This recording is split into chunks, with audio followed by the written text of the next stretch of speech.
शांति की शक्ति से पत्थर भी हो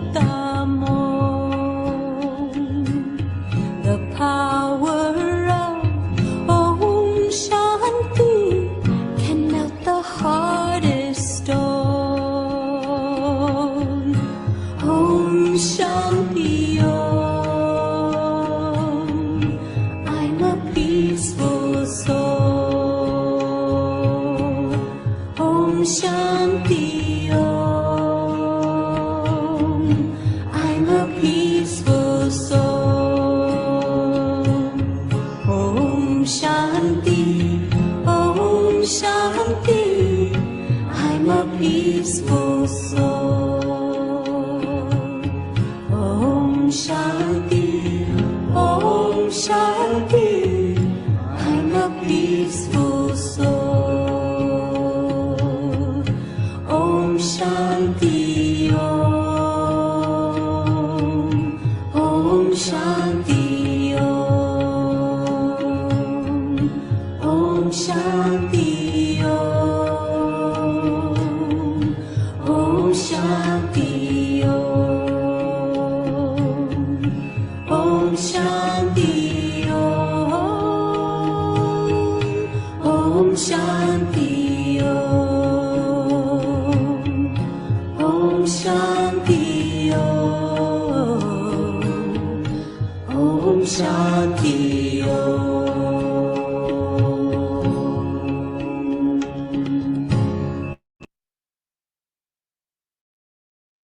Om Shanti, Namaste, good morning, good evening, everyone. A very warm welcome to the today's session on Raj Yoga meditation. My name is Manpreet Singh. I've been practicing Raj Yoga meditation for almost 2.5, 3 years now. And to be honest, once I started practicing this, it completely changed my life. I started experiencing such a deep inner peace, happiness, love for my own self, and a love for everyone else around me. Something that I had been looking around outside in the external world, from the objects, from places, from people. I found all of that within me itself. And I got to, meet God. I got to have a special one-on-one time with God every single day, every single moment. That keeps me so much intoxicated and energized, and look at the beauty of life that we all have at every single moment. So it's an honor for me to share some of my learnings on meditation with all of you today. Before we start, a quick request is if you can sit in a quiet corner of your home for the next 1.5 hours, so that you can be focused during the session. Try to avoid multitasking, doing other things, household chores or cooking or anything else in parallel, so that you can be focused, and that is how you will get the most out of the session. And we have Mahesh Pai here with us, who is helping us as a host for this entire session today. So it's an 8-day session every Saturday, every Sunday for the next 4 weeks. At the same time. So today we'll start with the first session, where our goal for the today's session is on who am I? Because until we know our own selves, who am I, it's hard for us to know who everybody else around us is, and how we can live our life in a meaningful and graceful way. Let me start by asking all of you, why do you want to learn meditation? Can some of you share your thoughts on the chat? Because to learn something new, we have to have a strong motivation. Why I want to learn it? What will I get out of it? Only then we'll prioritize the time for it and invest the energy that is needed to learn it.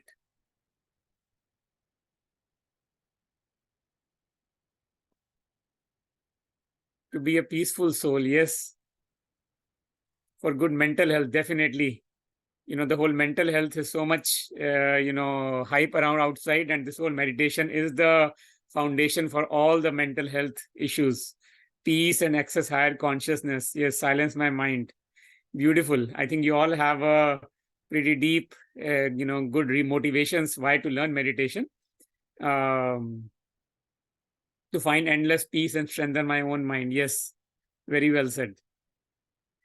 I'll be honest that, I was a person who had never done meditation all my life until the age of 40. And when I started doing it for the first time, I did personally explore lots of different meditation techniques, because there's a lot of meditations out there in the market today. And it's hard for a new person who has never done anything to know which one should I pick and why should I pick this one versus that one. So when I started on my journey a few years back, I personally did explore lots of different meditations. I went to a lot of them in my early days, just to test them out and see what is in each of them. And I'll share briefly in a moment around what really struck me about Raj Yoga meditation after trying out all of them, I decided this is really the one that is giving me the most, deepest pleasure and peace in my own life. And, as you all said, meditation helps us to calm ourselves down and empower our own mind. What's really different about Raj Yoga meditation is that this is the one that teaches us how to be a master of our own self. It teaches us how to apply these learnings in our day-to-day life. The other kinds of meditations were mostly focusing on the breath, that, okay, sit in silence, take a deep breath, observe your breath, right? Observe all your body parts. All of that is great too, right? It helps calm down the body and, gives a lot of fresh air and everything to the body. Perfectly fine things to do. Just that they were not helping me clean up my thoughts. I had a lot of negativity in my own mind, a lot of junk thoughts, a lot of hurt, hatred, a lot of, memories, bitter memories stored in my mind. And I didn't know how to get out of it. What do I do with it? How do I live my life? How do I apply these things in my day-to-day life?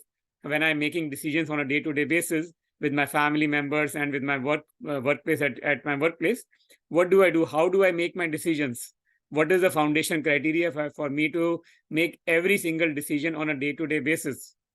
And that is what I found in the Raj Yoga meditation, that this actually has a deep knowledge associated with it. And as we read that knowledge, it empowers us, it teaches us how to live our life, how to apply them in our day-to-day life. And as I met so many other, people who had been in this practice before me, I noticed that they were all really genuine, authentic people who were practicing what they were speaking. Because it's very easy to preach all this knowledge to somebody, but unless we practice it on our own selves in our own life, it won't, touch the other person. So I noticed that the teachers who were teaching me all this stuff, they were very deeply spiritually intoxicated. They were practicing, implementing each of these things personally in their own lives. And that is what touched me as I started interacting with them. This Raj Yoga meditation, enables us to know our own self, and it strengthens our own inner being. It calms the mind, as you all said, mental health, peace, silence of the mind. All of those are amazing benefits of Raj Yoga meditation. The word Raja is a Hindi word that means king, and yoga is a Sanskrit word that means union. It's a union of whom? It's a union of I, the soul, with the Supreme Soul, with God. So in Raj Yoga meditation, we learn how to be the Raja, how to be the master, the king of our own selves.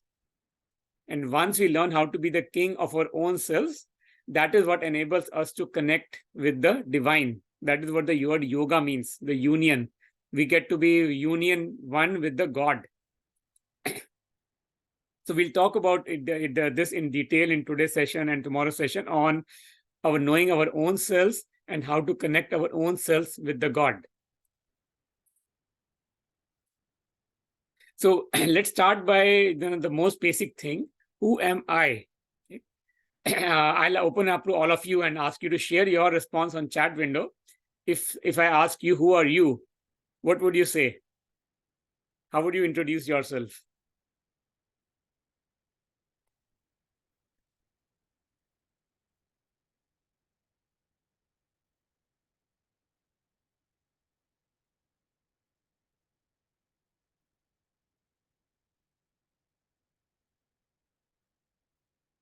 I'm a seeker of health and peace. I'm a soul.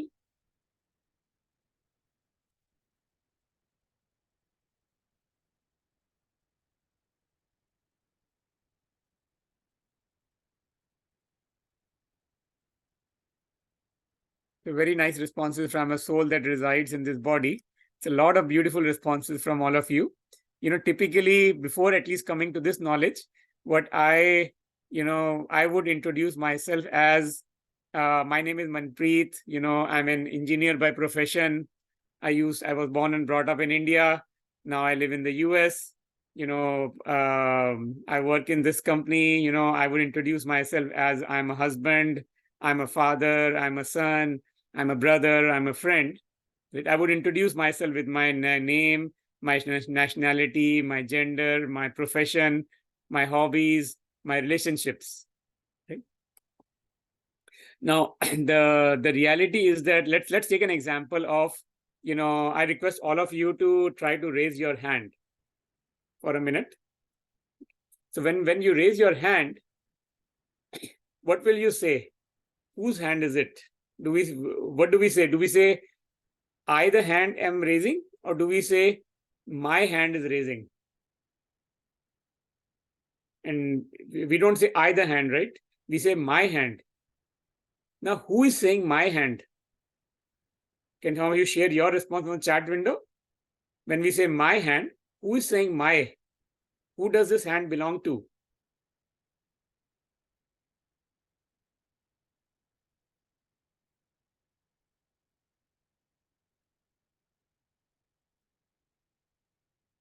It belongs to me. It belongs to this body. It belongs to the body and the mind, to the body.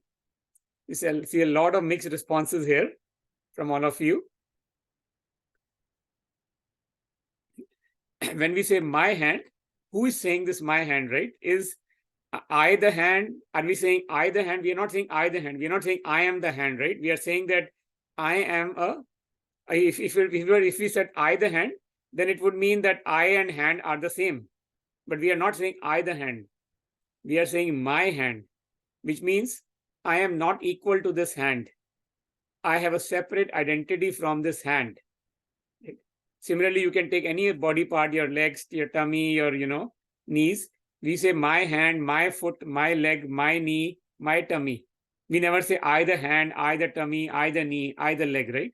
We say my, right? That means whosoever this hand belongs to, I am not this body. I am someone separate from this body. Right? So then what is my true identity? This means that if I'm saying my hand, I'm not saying I the hand, and in the hand we can replace with any body part. That really means that I am not equal to this body. I am not the same as this body. Otherwise, I would say I the body, I the hand, I the leg, I the tummy. We are not saying I the hand. We are saying my hand. When we're saying my hand, that means I am not equal to this body. I have a separate identity from this body. So then what is my true identity? As some of you said, the real truth is that I am a soul, a point of light, a living energy, consciousness, ruh, atma. I am the soul, the energy that powers this body.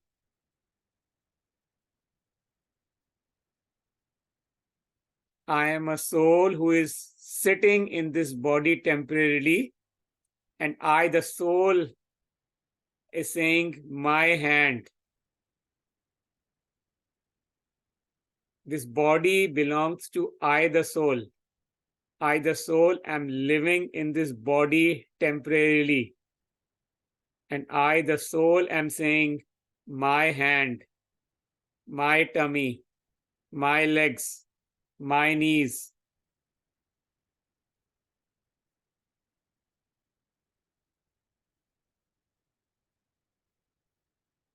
We all are taught, how to do reading, writing, math, science from our childhood.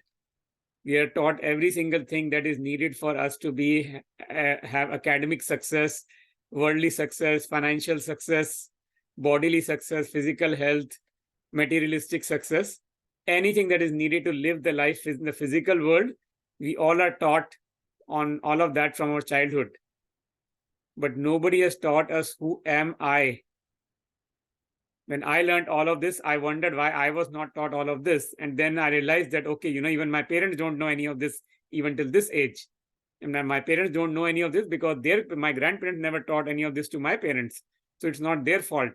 It's not even my grandparents' fault because my great-grandparents never taught it to my grandparents, right? So I can't blame anybody in my ancestors that why didn't they teach me? Because they themselves didn't know any of this at all. So I feel lucky and blessed that I am the one who came into this knowledge as the first person in my family. And now I can, teach this, be the role model for everyone in my family to go on this path. So let's try to understand this a little bit deeper. We call ourselves as a human being. Right? So the word human comes from the Greek word humus, which means a skeleton, soil. Humus means soil. Our body is made out of this bones and flesh. So that is why the body is the one that is called the human. But we all know the body itself cannot do anything on its own. When the being, the point of light, enters this body, that is when the human being is formed. Take an example, when a person falls sick and goes to the hospital, going to an operation theater, the doctor say, take Mr. Mr. John into the operation theater. Now imagine that in the operation theater, while doing the surgery operation, the patient dies. What do we say? That we don't say take Mr. John out. We say doctor say take the body out. When the same patient who went inside the operation theater, we say take Mr. John inside. But the moment the person dies, we say take the body out, please. We don't say Mr. John out. Because where is Mr. John? It's the soul that left the body. The moment the soul leaves the body, it is purely the body. We start calling it as the body, and we don't call it as the body as Mr. John. Because Mr. John was the soul. Mr. John was not the body. So this is the most foundation of the entire Raj Yoga meditation, for us to understand the difference between the body and the soul. We need to identify ourselves as the soul and not as the body. Let's try to understand this concept of soul and body using a few examples, right? The first example here is that of a computer and a computer operator. I'll ask all of you, in this example of the computer and the man shown here as the computer operator, what do you think is the equivalent of soul and the equivalent of the body here? You can share your response on the chat.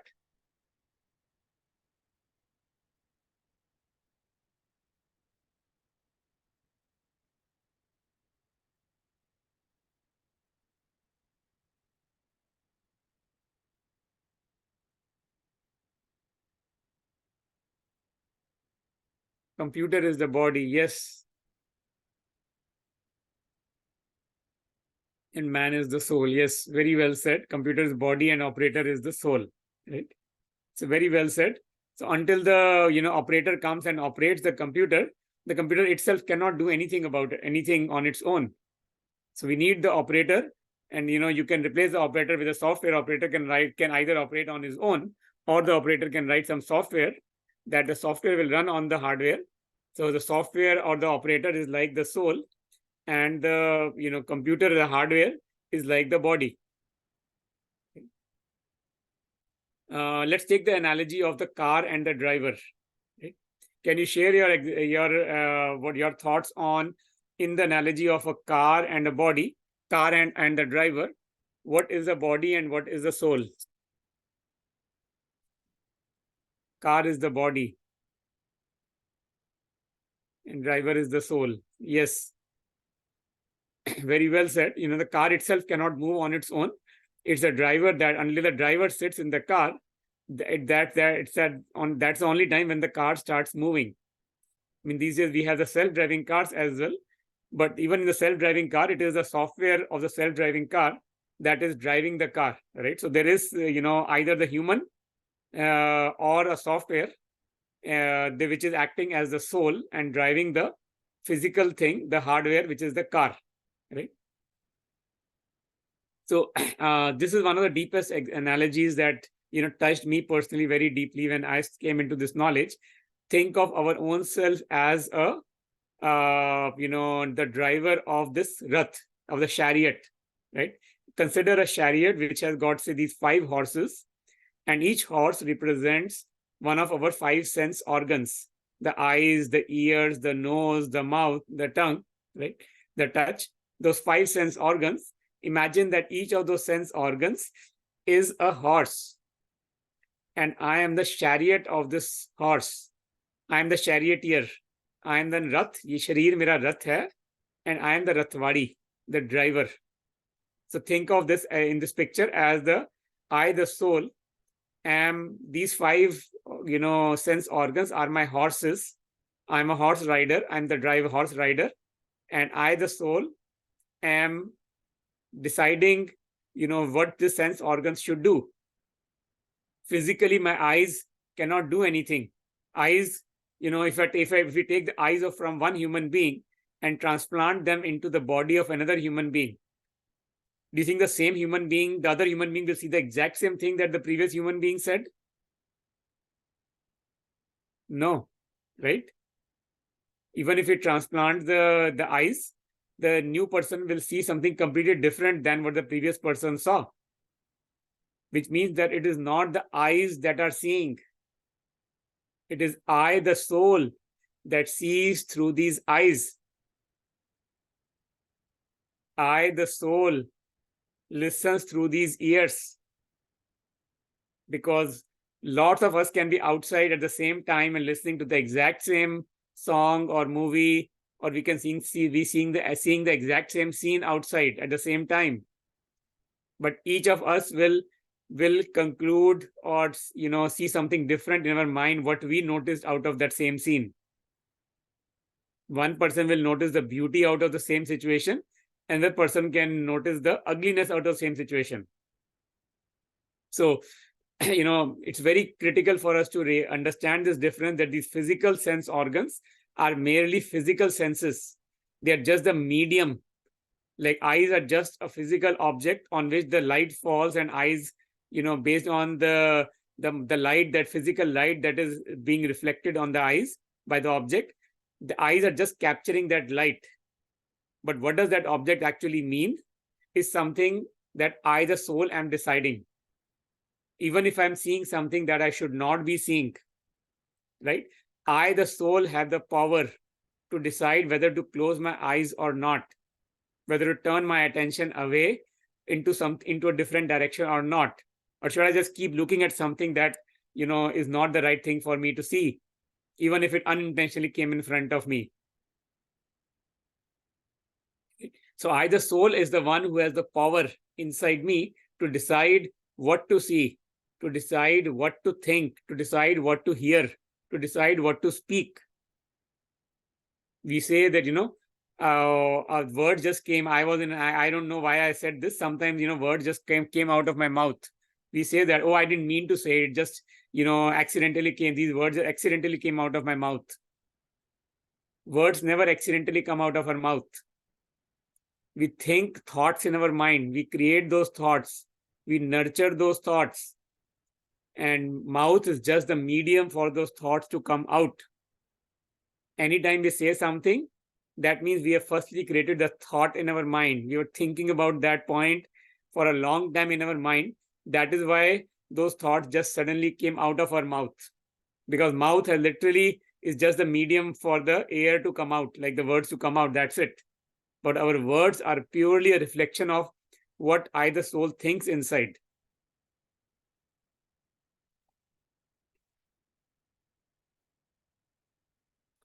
One of the most critical properties of the soul is that the soul is immortal, ajar, amar, avinashi.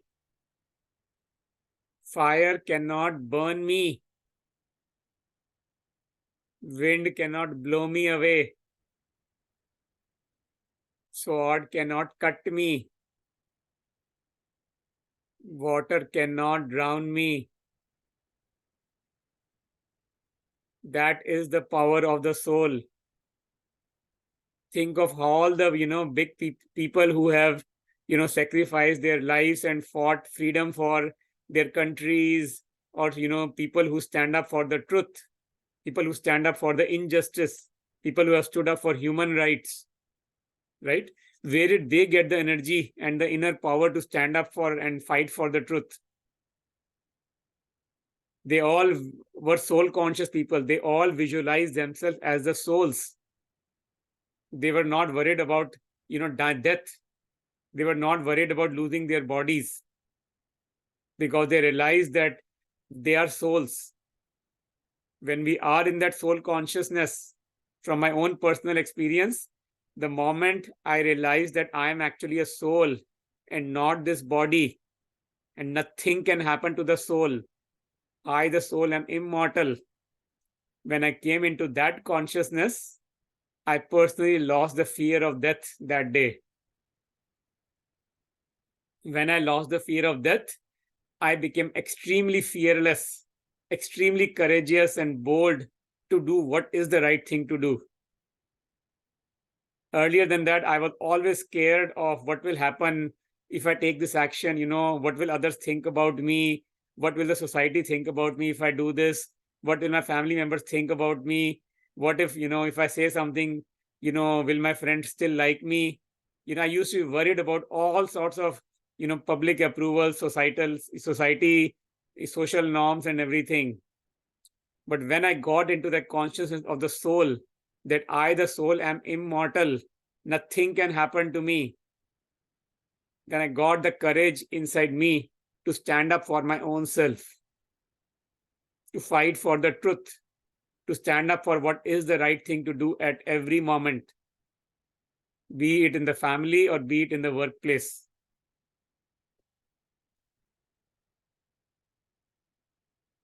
Let's understand few differences between the body and the soul.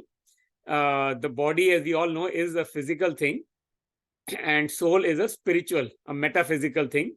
Body is something we can touch with our hands, we can feel it, we can see it from our eyes, we can touch it.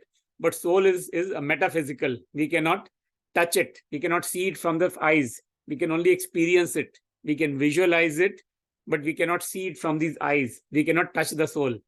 That is why science has not been able to prove the existence of soul yet, because science needs a physical proof.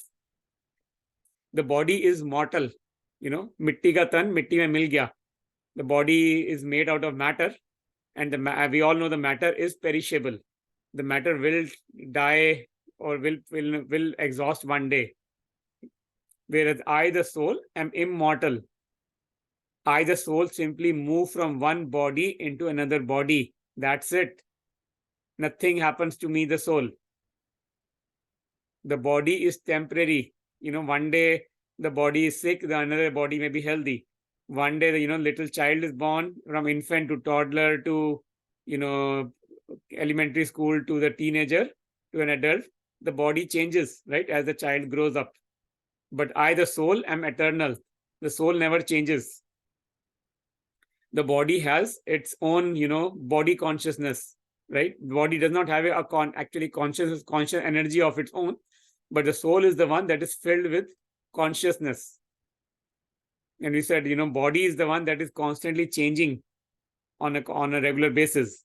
But I, the soul, have a constant self-image about my own self. The soul never changes. The location of the soul is located here in the center of the forehead. This is the spot of our body where we put the tika, the bindi, tilak. Be it any culture, doesn't matter, North India, South India, or any part of the world. Actually, in every culture, we bless people on their forehead. We put some sort of tilak or something on the forehead, always the center of the forehead. Why? Because that whole tilak, bindi, tika, they all are a representative for us to remind that I am a soul. I am not this body.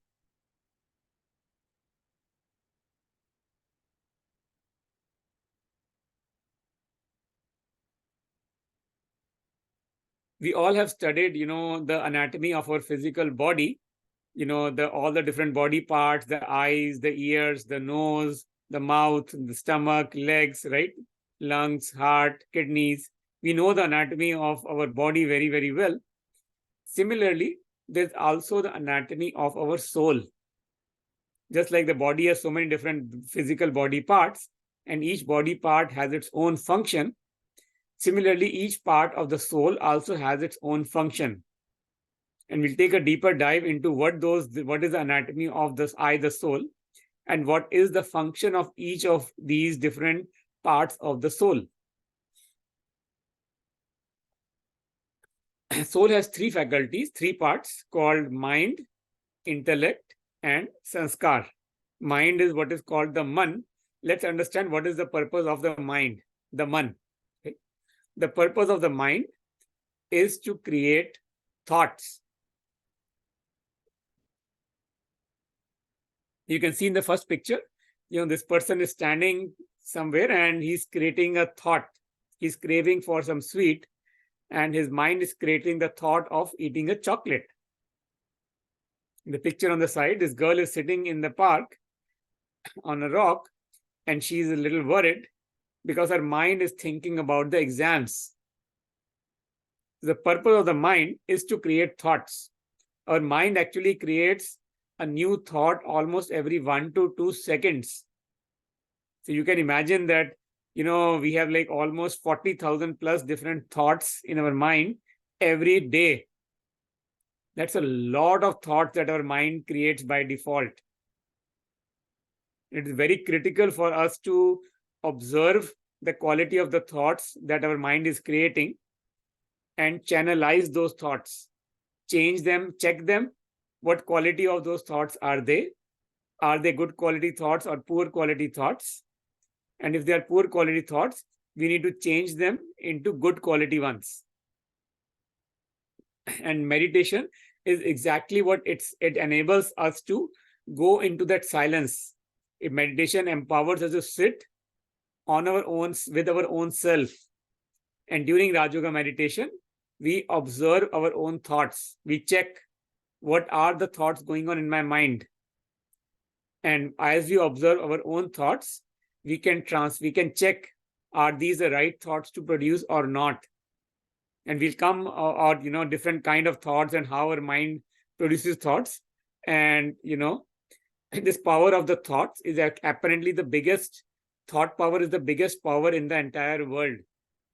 This power has not been harnessed, used very well yet. I have a real example from a cousin of mine. She got a cancer a few years back, and doctors told her that you cannot survive for more than just a few weeks. She went for all sorts of doctor checkups and everything, but the doctor said, sorry, you were detected way too late. We cannot do much about it. You only have a few weeks to live, and that's it.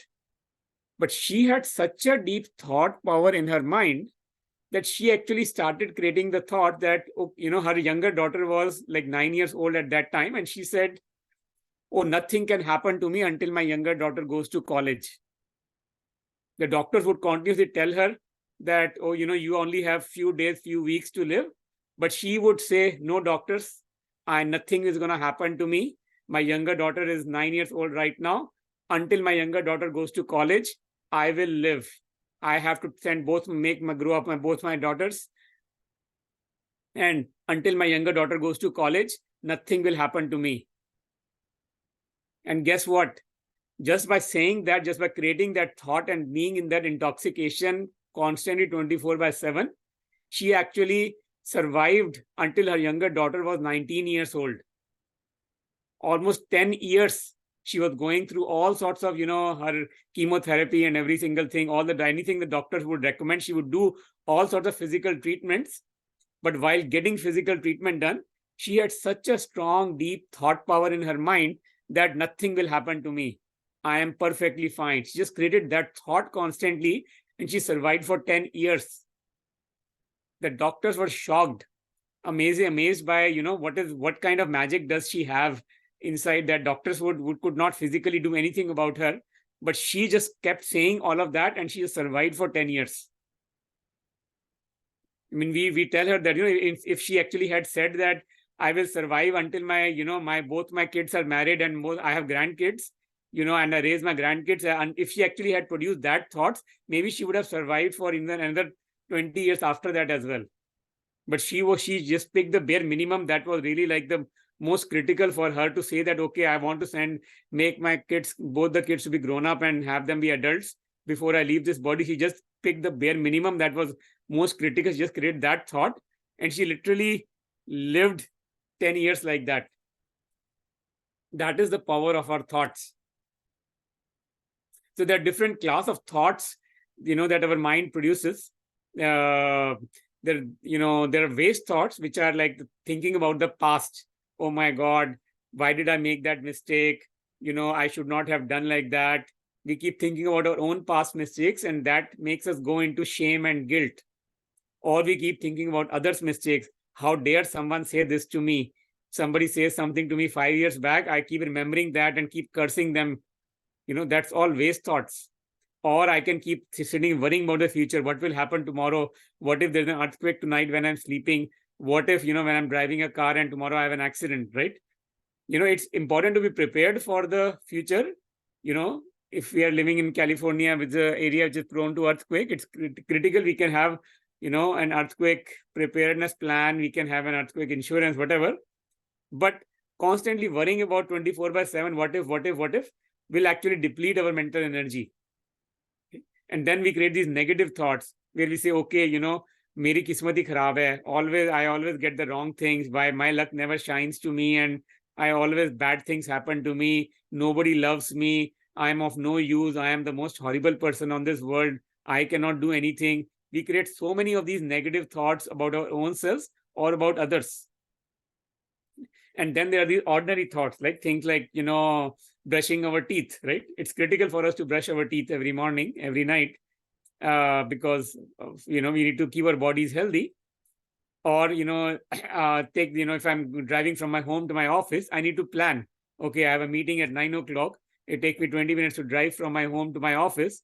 And if the meeting is critical, I need to leave, maybe 10 more minutes in advance just to plan for, extra buffer for traffic or parking or something. So those are all the ordinary thoughts, which are neither negative, nothing wrong in them, but they are not super positive. They are just critical thoughts for us to produce so that we can live our life in a meaningful way. We can keep our bodies healthy. We can go do all our work and everything. Positive thoughts are the ones which are the most critical ones. Apparently, in today's world, our mind by default, creates only negative thoughts and waste thoughts by default, because we have gotten so much into the negativity. And that is where, as part of the meditation, we need to observe our thoughts and check, is this thought negative? Is it thought a waste thought about the past or the future? If it is about a waste thought or a negative thought, we need to translate it into a positive thought.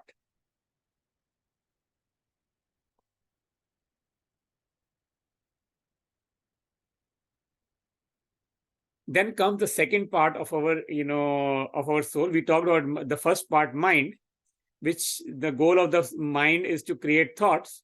The second critical part of our soul is the intellect. Can any of you guess and share your thoughts on the chat? What do you think is the role of the intellect?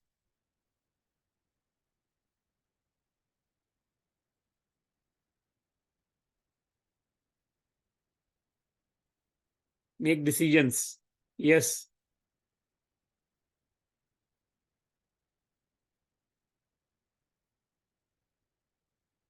Right. Very well said. Right. Can you imagine? Yes. So the think of the intellect as the decision maker, as the filter. Right. A lot of junk can go in the filter, but filter is the one that decides, what to take, what to do, what not to do. Decide which thought to act upon. Yes. Right. As you said, mind is the one that is creating these thoughts constantly, and intellect's goal is to decide which of these thoughts to put into practice, which of these thoughts not to put into practice. Right? Take an example. I'll give an example from my own life. I personally went on a weight loss, just started a weight loss journey last year.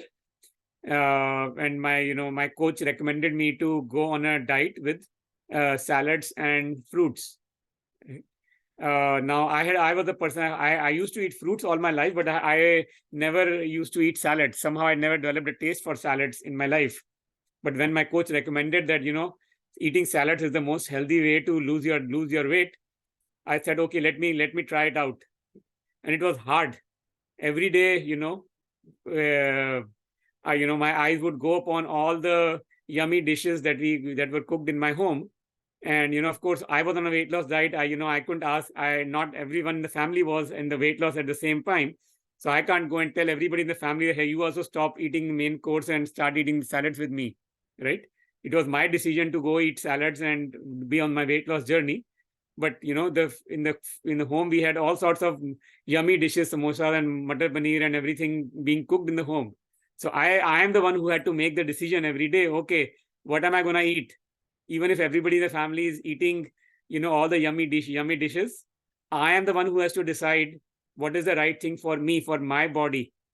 So I am the one who had to constantly use my intellect and tell myself, okay, no, Manpreet, you are on a weight loss journey.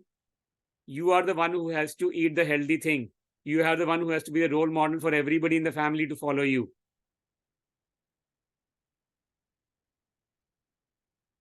The third part of our soul is the sanskars, which is the impressions, the habits. Can some of you share, what is the role of sanskars in our...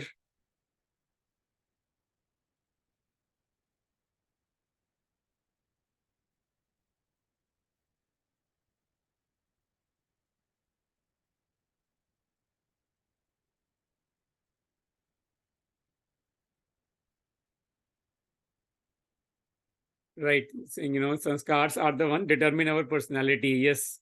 The past patterns that we base our decisions on. Yes.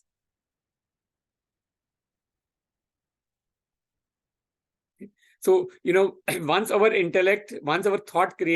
creates some thought, and intellect makes a decision on whether to put that thought into practice, into action or not, the imprint of that action is recorded inside our sanskars.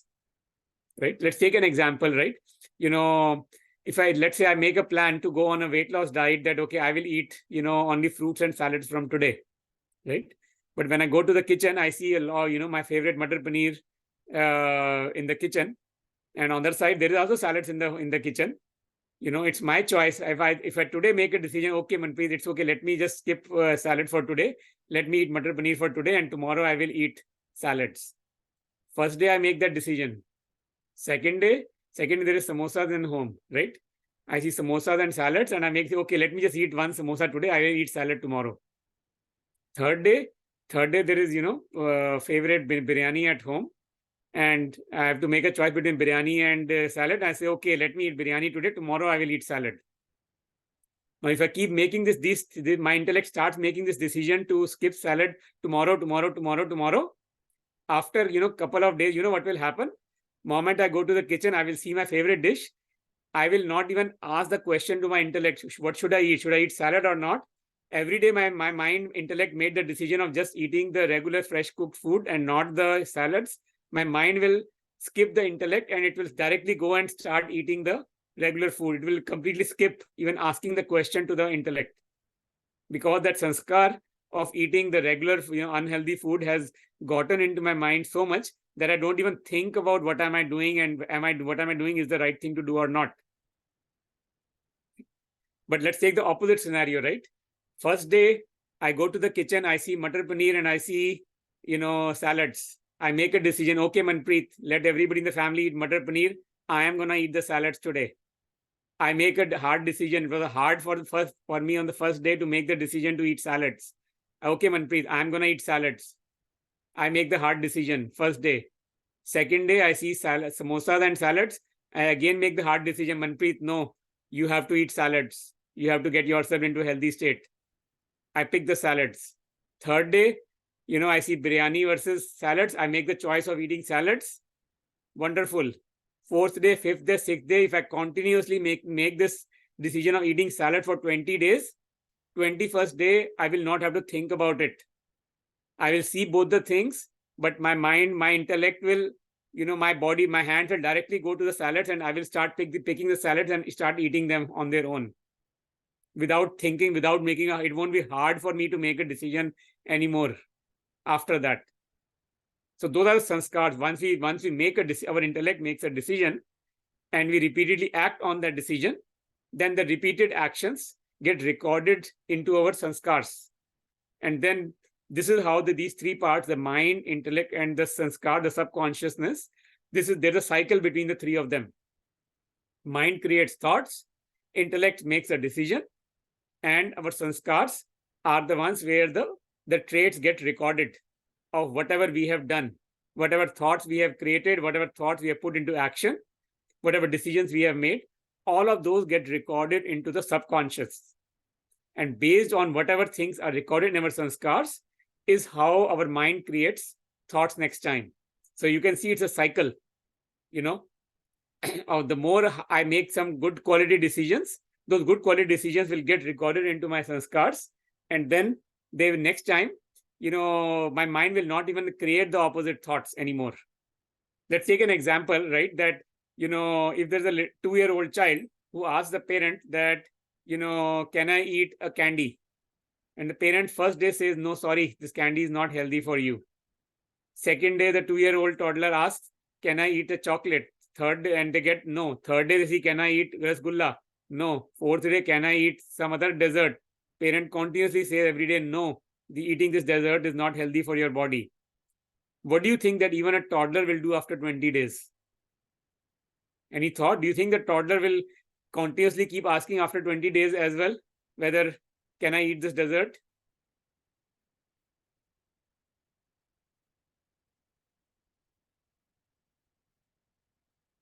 Right, as some of you are saying that, the toddler will also learn the lesson that, they will start reducing the frequency. They may not stop asking immediately, but they will start reducing the frequency. Instead of asking every day, they will, start asking every 2 days, every 3 days, because they realize that every time they ask, they will, they get the same response that, okay, no, eating desserts or these chocolates and is not healthy for your body. They get the same response every day and they don't get to eat it. So they will stop asking after a certain time, because that will also get written into their sanskars that, okay, every time I make this proposal, my proposal gets rejected. It's not worth even making this proposal anymore. The same thing happens with our mind. If a mind creates a negative thought and the intellect immediately realizes, no, Manpreet, you're not going to do this. Our mind will stop creating that negative thought after some time.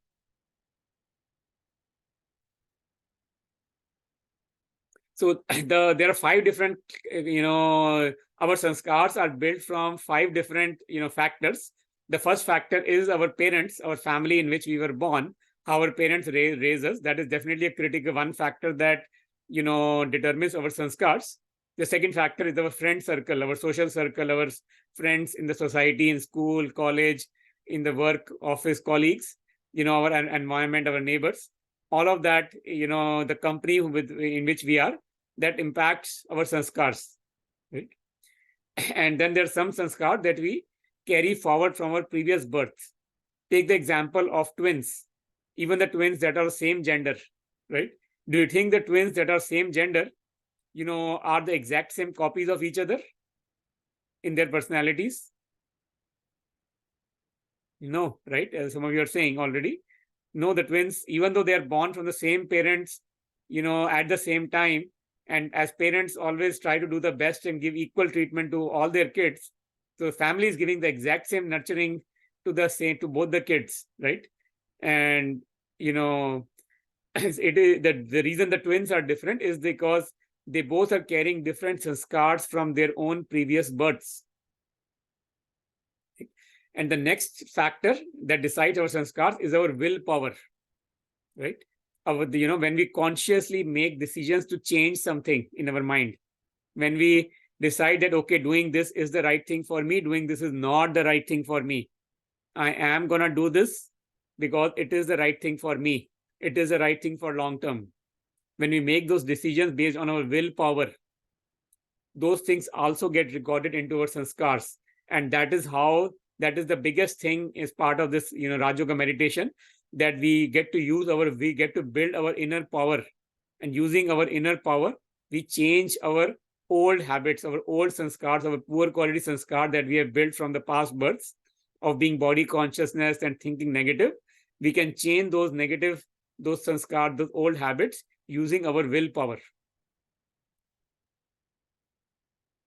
And then, we also said here that the fifth factor in our sanskar is our original qualities. Our original qualities are what? Purity, power, knowledge, happiness, bliss. These are all the original qualities of the soul. When somebody feels angry today, do you think the person who feels angry or speaks angrily to others, do you think that person actually feels happy inside? Can you share your thoughts?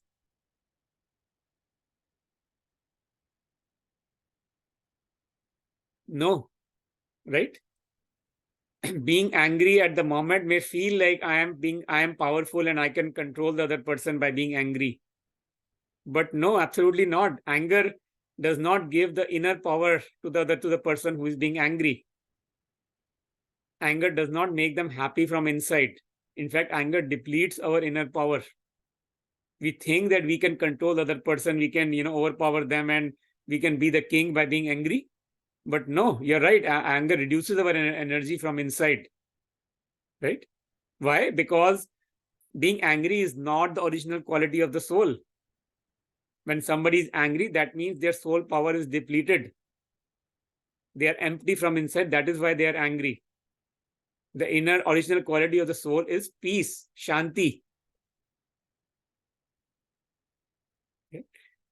Similarly, take the example of a thief, right? A thief can be very smart, and they can do robbery in the middle of the night, wear dark colored black clothes and go in the middle of the night, be very careful and, do a very big robbery. Maybe they don't get noticed by anybody at all and they can earn, steal a whole lot of money and jewelry by doing that. But guess what? When that thief sits in front of the mirror and looks at his own self, do you think that thief will be happy inside? Any thoughts?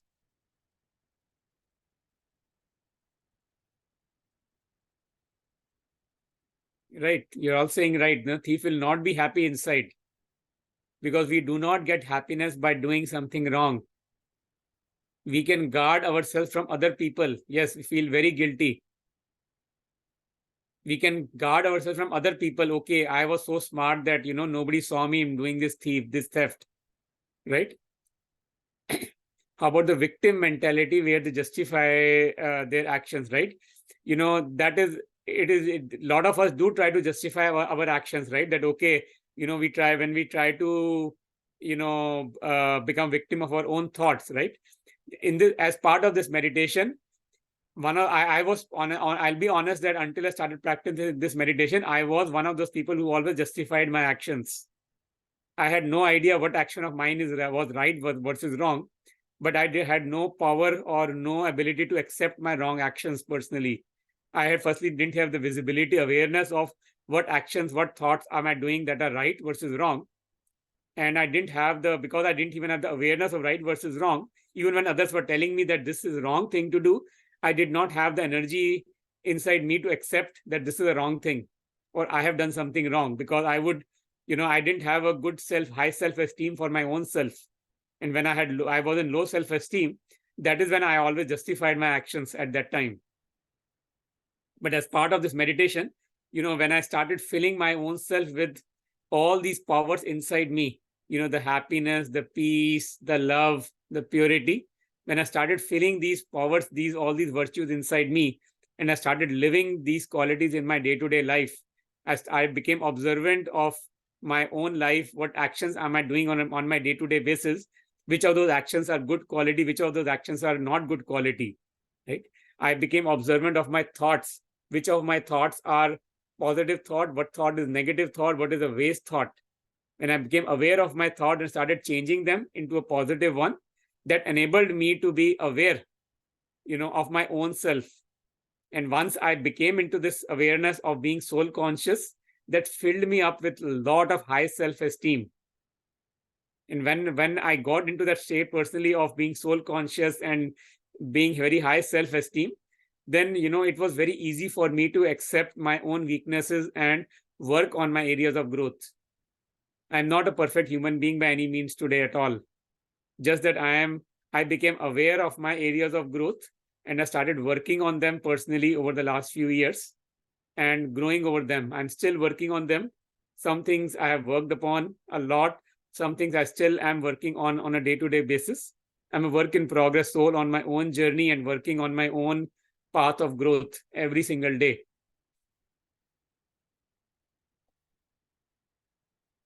So all these qualities of soul that we talked about, how do you build those qualities? Knowledge is the seed. Gyan Anjan Gur Diya, Agyan Andher Vinash, right? Knowledge is the foundation for, until we have the knowledge of what is right versus what is wrong, it is hard for us to, even know what to do, right? What actions to change. And knowledge is this awareness is the first step for us to change. So once we build the knowledge actually tells us what purity is. It tells us how to have pure thoughts, pure words, pure actions. And once we become pure inside, that is when we start building peace and happiness.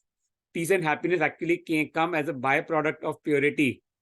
I started my journey with reading this knowledge every single day. And then as I try to apply this knowledge, I try to bring purity in my thoughts, in my words, in my actions. And when the purity came inside me, I started experiencing peace and happiness as a byproduct on its own. And when we are at peace with our own self, we get filled with love inside. That love just blossoms. We don't have to go say I love you to anybody anymore. The love just speaks from our aura without us saying anything. Just from our thoughts, our actions, our whatever we do, whatever we say, the love just reflects itself in the air without us going and saying all those silly things about how much I love you. And when we are filled with love, peace, and happiness inside, we feel very powerful. As I said, when I realized that, okay, I'm an immortal soul, nothing can happen to me. Worst case, what will happen? This body will die. That's it. Even if the body perishes, I, the soul, will take a new body, and that's it. I will continue my role from where I left off. That's it. Then I became so much power came inside me as a result of that I was able to face every single situation, obstacle, hardship that came in front of me. We'll talk about some of these things about, goal of this whole thing is to be soul consciousness and, live our life and apply these things in our day-to-day life.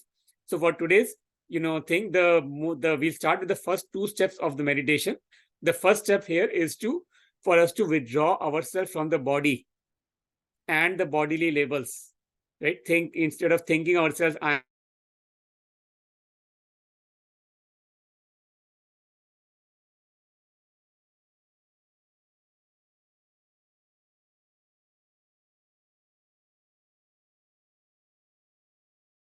change, people can change their names, right? All of these things can change over time.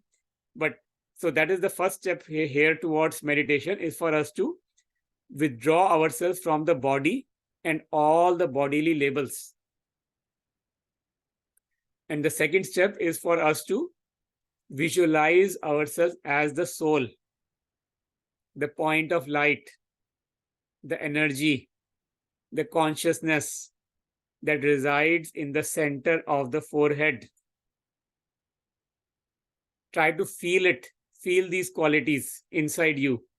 Look at them and visualize them. Give me 1 second. I'll try to bring something. In my early days, I'll tell you honestly, when I started on this journey, it's not that on first day when I took this Raj Yoga meditation course, I could experience myself as a soul on day one. It took me quite some time. So one of the things I personally used to do in my early days, for me to remind myself and practice being a soul, I used to wear this tool called a headlamp. And I would personally wear this headlamp and sit in front of a mirror, and especially in a dark room. because that's when I would sit in front of a mirror in a dark room. I would see a light sparkling, shining here from the center of my forehead. And then that's how I, force myself to see that light, because it was hard initially in the early days for me to visualize myself and see myself as that point of light. So I sat in front of the mirror with this light on of the headlamp, and when this light sparked, I started seeing that as the soul. The second thing that I did was, with the same headlamp, I would walk, in a dark area, like outside my home in the neighborhood at night at the dark time. And I would, put this down, and so that there's a shadow, or sorry, the light of this, on the ground. And because it was dark outside, the reflection of this on the ground is I would see a light, walking on the ground. And that's was another tool that I used in my early days to visualize myself as the point of light, as the soul, as the energy. And constantly doing that practice every single day is what enabled me to eventually, start seeing myself as that point of light. Now I don't need to use these tools anymore, but they did help me a lot in my early initial days. So this is your homework for today, to practice doing these first two steps of meditation. Withdraw from the body and its labels and connect to your own true inner self.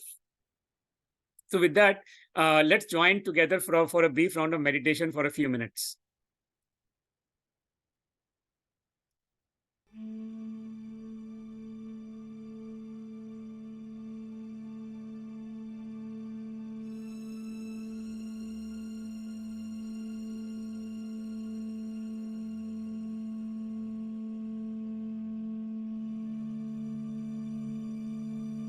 Let's keep our body still for a few minutes.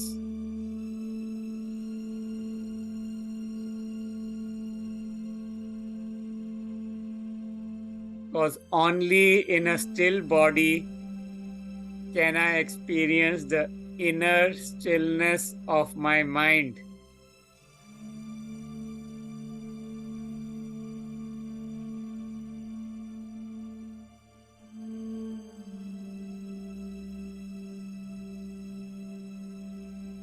In the past, I used to think of myself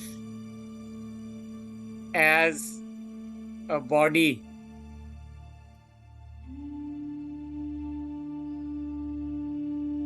My name, my gender,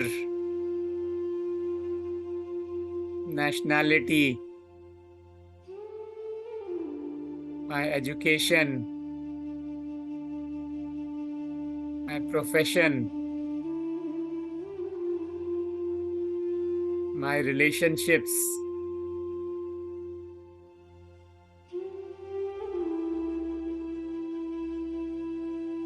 That is how I identified myself all my life.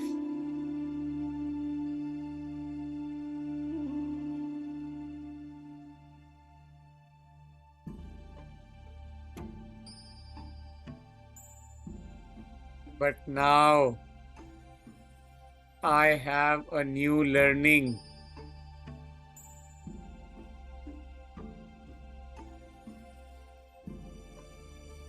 All these external labels are temporary.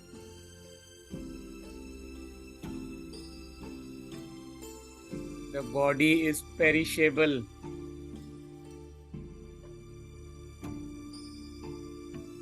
I can be healthy one day and sick another day.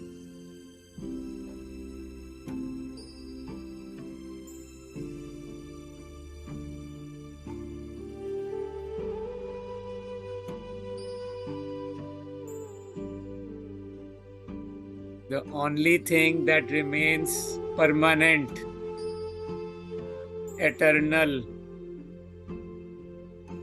is I, the being.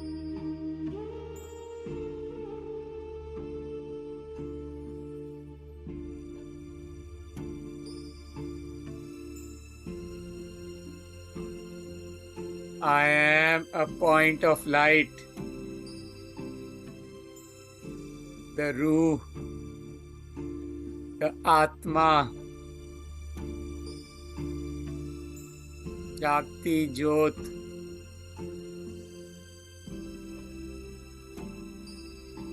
I am the living energy that gives life to this body.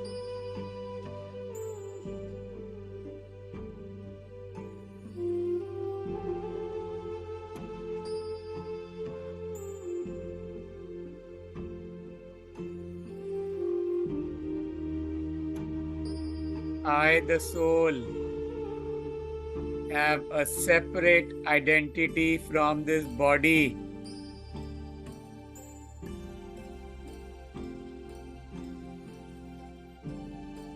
I existed before this body was born.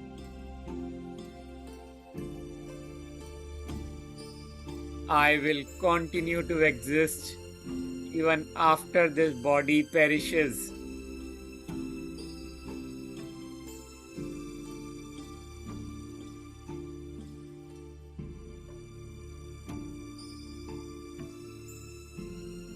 I, the soul, transcend time. I am Akal Murat Atma.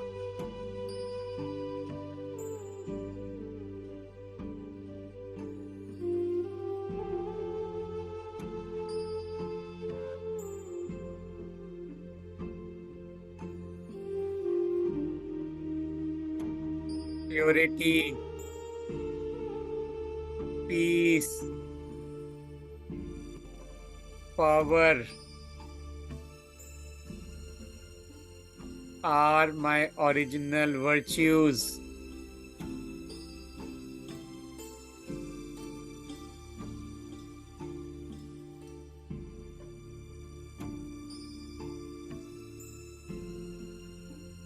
With the divine knowledge,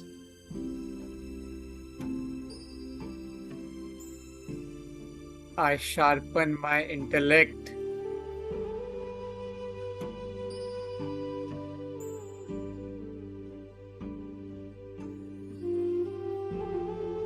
Then I use that intellect to make the right decisions.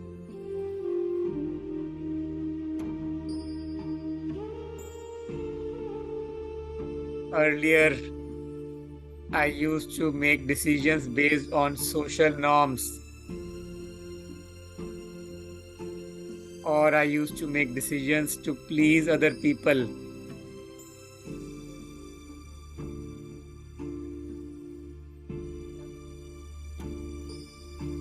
But now I realize that the purpose of my life is to purify my own self.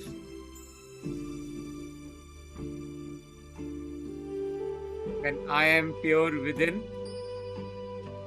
I can purify everyone else in my family, in my workplace.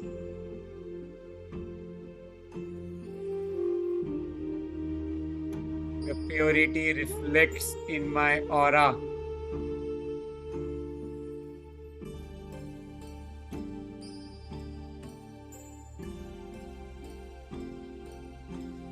Being soul conscious, I realize I am immortal.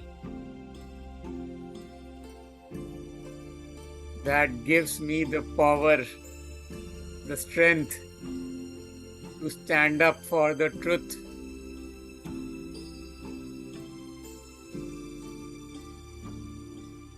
Gives me the inner courage to make the right decision at the right time.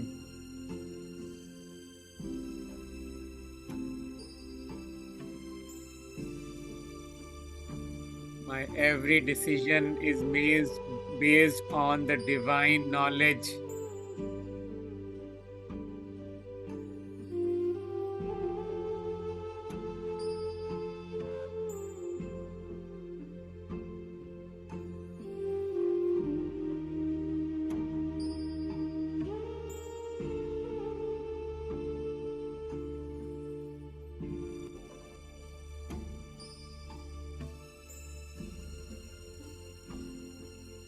the decisions that I make and the actions that I perform get recorded into my sanskars.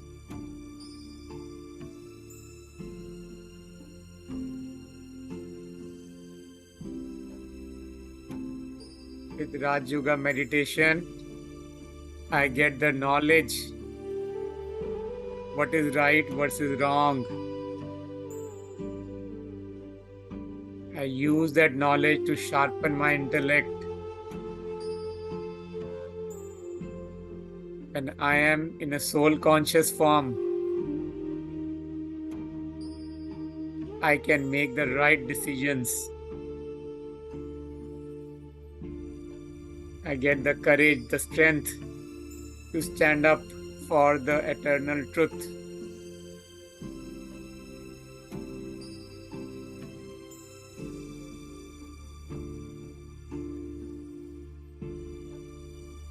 I now feel a deep peace, love, happiness inside me.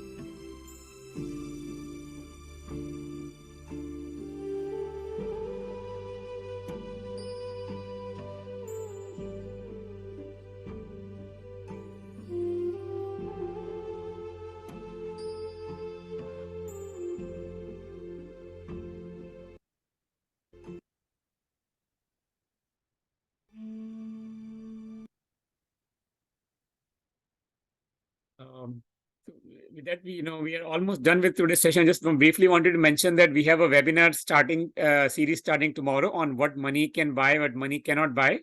It's for next 3 Sundays from 2 to 3 p.m. Please do register it for yourself at this link that he got pasted on the chat window. And then we also have nurturing values classes for the kids in the age of 8 to 14.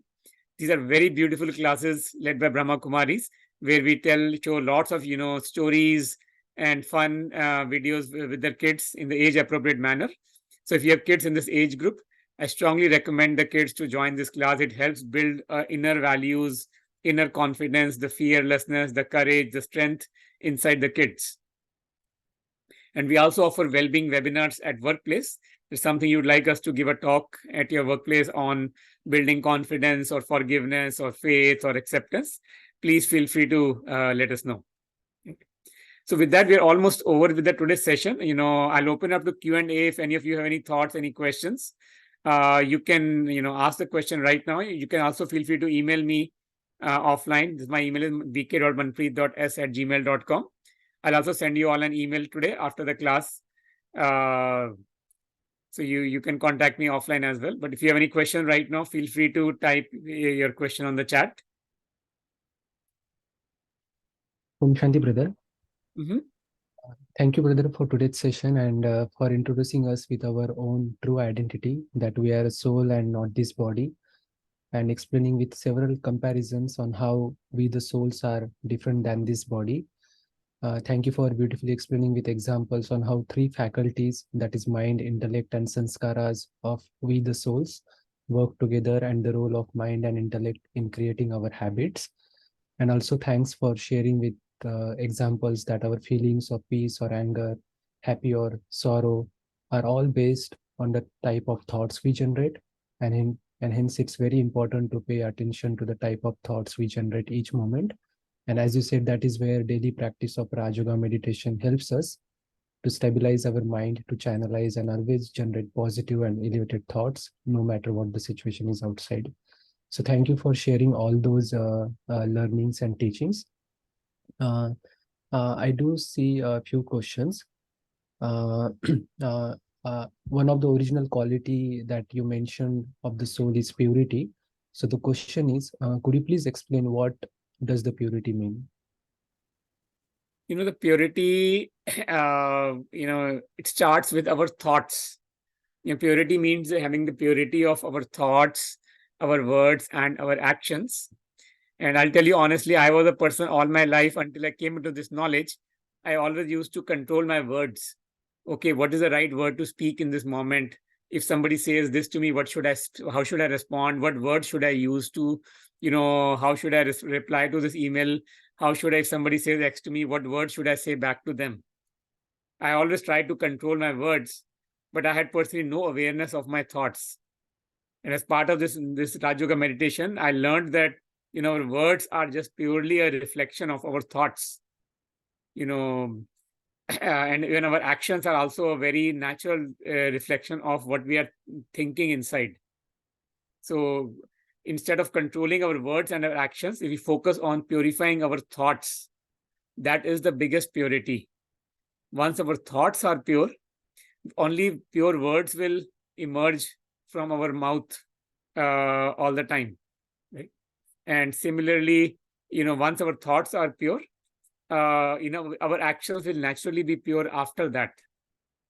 The biggest thing that I personally have learned as part from Raj Yoga meditation is to, when I sit in silence and I am in a soul conscious form, I can check my thoughts. I can see, what waste thoughts, what negative thoughts are coming in my mind, and I can translate them into positive. I won't say that I am 100% pure and, my thoughts are, I get no negative thought. And, I still encounter lots of negative thoughts, waste thoughts about the past or future, or, I still encounter them, but at least I become aware of, which thought is coming when. And moment a negative thought comes in, I constantly keep checking my thoughts throughout the day. And moment a negative thoughts, the waste thoughts keeps coming, I change it immediately to a positive one. Thoughts also lead to our feelings, right? So I also became aware of my feeling. What am I feeling? If I'm feeling negative, then the negative feeling comes as a purely a result of some negative thought. So if I'm feeling low at some moment, I'd immediately take a pause and go check my thought. What thought is going on in my mind? And it's guaranteed that if I'm feeling low, some kind of negative thought, negative feeling inside, it's guaranteed that I have some negative thought going on in my mind. So moment I feel any kind of low feeling, I go, I go check my thoughts and observe my thoughts, and I observe what negative thought is and to try to translate it into a positive one. One question on the chat is around how long is the daily practice of Raj Yoga? So we all actually get up at Amrit Vela early morning, 4 a.m. every morning to do the meditation. That is the best time to do the meditation. We typically personally practice from 4 to 4:45 every morning. But I'll be honest that, because I had never done meditation, it's not that one fine day I just suddenly changed myself to, get up at 4 a.m. and start doing a 45-minute meditation, suddenly.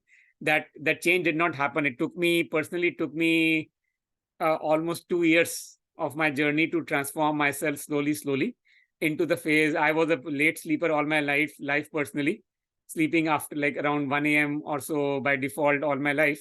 So for me to get sleeping from 1 o'clock to shift myself to now sleeping by 9 p.m. so I can get up at 4 a.m., it took me 2 years to, gradually force myself. And I'll be honest that in my early days, when I started practicing Raj Yoga meditation, I started only 5 minutes a week in my first days. That 5 minutes a week gave me so much peace that I realized, oh my God, why don't I do it for 5 minutes a day? I'll be happier every day. Why do I have to wait only for the weekends to be happy? Why don't I do this 5 minutes every day? So I started doing this 5 minutes every day. I realized 5 minutes a day was not a hard thing to take out that much time, because, initially when we are not used to taking out the time or doing meditation, it's hard for us to find the time suddenly for 45 minutes in a day to sit and do all this, right? It's a lot of time commitment, and we need to have a strong motivation to do it. So I personally started only my journey with 5 minutes a day. That 5 minutes a day was giving me so much peace that, nobody had to force me after that. I naturally grew after that from 5 minutes a day to, now I personally spend almost 2 hours a day, including the silent meditation, plus reading knowledge, plus churning the knowledge and self-reflection, everything together. I spend 2 hours per day. But those 2 hours didn't come out of the middle of nowhere, right? I mean, I was a busy person with family and work, and I thought, where will all this time come from, right? Where do I take time from? And I'll tell you honestly from my personal experience that once I started, investing time proactively in doing the meditation and everything, investing this proactive time actually made me at least 2x more productive overall, both in my, with my family as well as at my workplace. The amount of quality time that I could spend with my family members and do quality things at my workplace just increased exponentially after that. Because when the mind is clean, the mind is not thinking negative thoughts, it's not getting impacted by the negativity of others around, it acts very fast, it acts very positively, things get, ideas come to mind so quickly, the brain intellect gets sharpened. Otherwise we go to so much stuff, or talk to this person and this person is saying this negative, this person is feeling this low, this person spoke angrily, this person is worried about what will this happen, everyone around is feeling so much negative around. But when we are pure and calm and peaceful inside, the solutions and everything come just like this.